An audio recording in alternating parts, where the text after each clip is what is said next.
మీకు వార్తలు రాయడం, విశ్లేషణ చేయడం వచ్చా? అన్యాయాన్ని ప్రశ్నించడం తెలుసా? ఇంకెందుకు ఆలస్యం? క్యూ న్యూస్ మిమ్మల్ని ఆహ్వానిస్తుంది. క్యూ న్యూస్లో పనిచేయటకు అనుభవం గల కంటెంట్ రైటర్స్ కావాలను.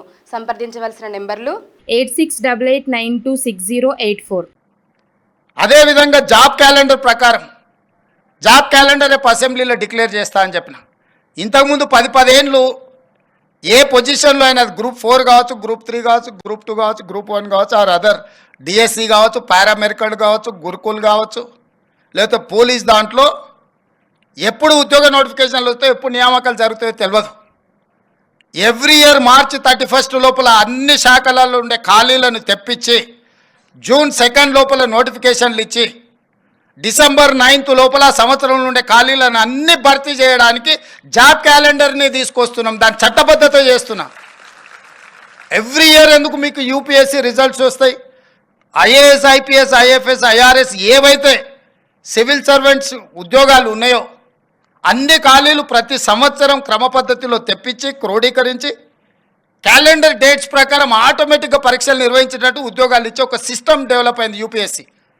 నేనే స్వయంగా యూపీఎస్సీ చైర్మన్ దగ్గర పోయి 4 గంటలు కూర్చొని మా అధికారులను తీసుకెళ్ళి కూర్చొని మీరు ఎక్కడ కూడా చిన్న ఆరోపణ లేకుండా ప్రతి సంవత్సరం ఏ విధంగా మీరు పరీక్షలు నిర్వహిస్తున్నారు, ఇన్ని లక్షలాది మందితో పరీక్షలు చేసినా కూడా మీకు ఎందుకు ఎలాంటి ఆరోపణలు లేకుండా ప్రతి సంవత్సరం మీరు పరీక్షలు నిర్వహించగలుగుతున్నారు అంటే వాళ్ళు క్లియర్గా అటానమస్గా వాళ్ళు పనిచేస్తున్నారు, పొలిటికల్ ఇన్ఫ్లుయెన్స్ లేకుండా. చిన్న ఆ ఉద్యోగిలో డెప్యుటేషన్ మీద తీసుకునే ఉద్యోగి మీద చిన్న అనుమానం వచ్చినా next minute they are surrendering that employee.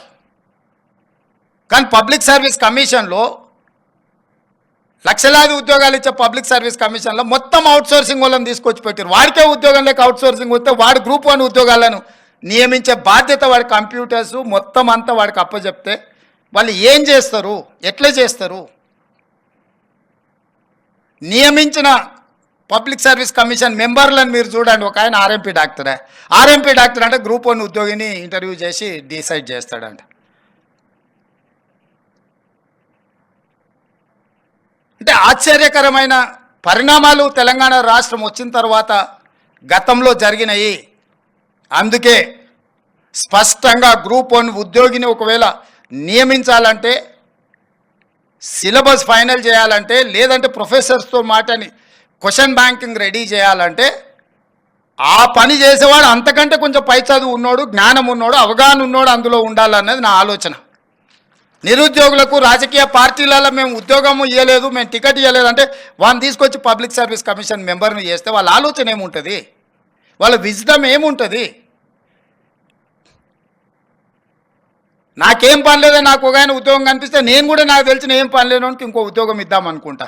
కష్టపడి చదివి ఒక లెవెల్కి వచ్చి ఒక మంచి ఉద్యోగంలో వస్తే అతనికి ఒక బాధ్యత ఇస్తే, అరే చదువుకున్నోనికి కష్టపడ్డానికి ఆ విలువేందో నాకు తెలుసు కాబట్టి నేను కూడా అలాంటివన్నీ నియమించాలనుకుంటాడు తప్పితే రాజకీయ పునరావాస కేంద్రాలుగా ఇవి మారకూడదు.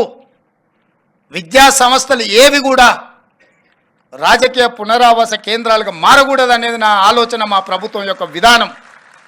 అందుకే మీకు అందరు కొంత కఠినంగా అనిపించిన పరీక్షలు నిర్వహించే విధానంలో ఒక స్పష్టత పెట్టుకొని ముందుకెళ్తున్నాము.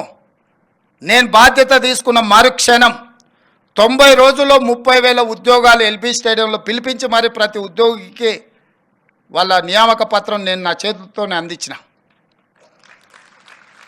10 ఏళ్ళు వాళ్ళు కొట్లాడి ఆ 30,000 ఉద్యోగాలు కూడా కోర్టులో కేసులతోని చిక్కుముళ్ళతో ఉంటే వస్తానే ఆ కేసులను అన్నిటిని కూడా పరిష్కరించి మొదటి 90 రోజుల్లో 30,000 ప్రభుత్వ ఉద్యోగాలు ఇచ్చింది మా ప్రభుత్వము. మీకు ఆ మొత్తం డేటా నేను ఆన్లైన్లో పెట్టిస్తే ఎవరెవరికి మేము ఉద్యోగం ఇచ్చినామో లెక్కలు చెప్పడం అంటే నెంబర్ చెప్పడం కాదు. డిసెంబర్ 7, 2023 మేము ప్రభుత్వంలో ప్రమాణ స్వీకారం చేసిన తర్వాత మొదటి 90 రోజుల్లో ఇచ్చిన 30,000 ప్రభుత్వ ఉద్యోగాలకు సంబంధించి ఎవరెవరికి ఇచ్చినాం మేము ఆన్లైన్లో పెడుతున్నాం. మేము ఛాలెంజ్ చేస్తున్నాం. ప్రతి అన్ఎంప్లాయిడ్ యూత్కి పరీక్షలు రాసి సంవత్సరాల కొద్దీ ఎదురు చూస్తున్న వాళ్ళ కేసులను తొలగించి 30,000 మందికి ఉద్యోగాలు ఇచ్చినాం. ఇప్పుడు మిగతా ఉద్యోగాలు డిఎస్సి నోటిఫికేషన్ కావచ్చు, గ్రూప్ 1 కావచ్చు, గ్రూప్ 2 కావచ్చు, గ్రూప్ 3 కావచ్చు, ఈ ఇయర్ ఎండ్ లోపల వాళ్ళ అన్ని పరీక్షలు నిర్వహించి వాళ్ళ నియామకాలు పూర్తి చేయాలని ఒక ఆలోచనతోని మేము ముందుకు వెళ్తున్నాము. గందరగోళంగా చాలా సమస్యలు, ఆర్థిక భారంతో కూడుకున్న సమస్యలు మా మీద ఉన్నాయి. అయినా కష్టపడి ఒకటొకటి పరిష్కరించుకుంటూ ఎందుకు మిమ్మల్ని అందరినీ కలుస్తున్నామంటే, మీలాంటి స్టేక్ హోల్డర్స్కి ప్రభుత్వం మీద విశ్వాసం కోల్పోతే సమాజానికి తీరని నష్టం చేస్తుంది. మీకు నమ్మకం, విశ్వాసం కల్పించడానికి ఈరోజు మేము ఇక్కడికి వచ్చిన మా ప్రభుత్వం మీ బద్దలు వచ్చి నిలబడ్డది.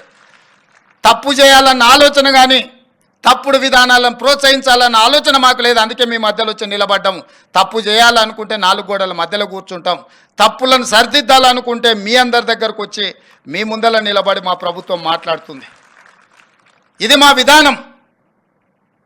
యాజమాన్య సంస్థలకు అందరికీ నేను మాట ఇస్తున్నా, మీరు క్వాలిటీ పెంచండి. మీ క్వాలిటీ పెంచడానికి అవసరమైన సహకారాన్ని మా ప్రభుత్వం ఇస్తుంది.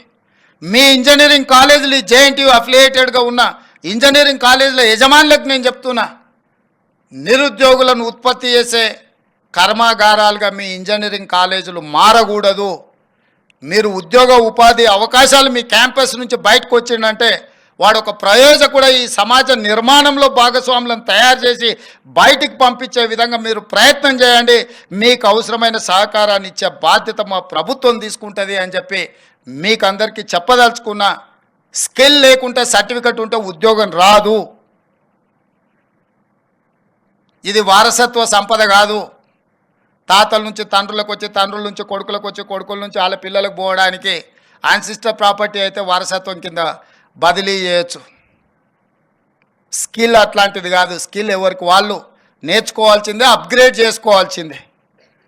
ఎప్పటికప్పుడు కూడా ప్రపంచంతో పోటీ పడాలంటే ఎప్పటికప్పుడు మనకున్న స్కిల్ని కూడా అప్గ్రేడ్ చేసుకోవాల్సిన అవసరం సమాజంలో ఉంది.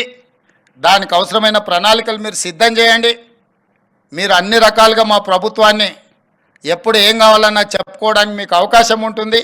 ఈ 6 నెలలు కొంత మీకోసం సమయం ఇవ్వకపోవడానికి ఉన్న రాజకీయాలు, పరిస్థితులు, పరిణామాలు, తీవ్రమైన సమస్యల ప్రాధాన్యత క్రమాన్ని మేము నిర్ణయించుకొని తీవ్రమైన సమస్యల్ని ముందు అడ్రస్ చేసుకుంటూ మిగతా వాటిని ఒక క్రమ పద్ధతిలో పెట్టుకొని ముందుకు వెళ్తున్నాం. డెఫినెట్గా మీ ఆలోచన, మిమ్మల్ని పట్టి పీడిస్తున్న భూతము ఫీజు రియంబర్స్మెంటు, దాన్ని తప్పకుండా బంధించి బాటిల్లో పెట్టి మీకు న్యాయం జరిగే విధంగా మా ప్రభుత్వం నిర్ణయం తీసుకుంటుంది. మీరెవరు అడిగినా అడగకపోయినా మీ మనసులో ఏముందో అర్థం చేసుకోగలిగిన మనసు మా ప్రభుత్వానికి ఉంది. క్యూ న్యూస్లో పనిచేయటకు సీనియర్ వీడియో ఎడిటర్స్ కావాలను సంప్రదించవలసిన నెంబర్లు 8688926084.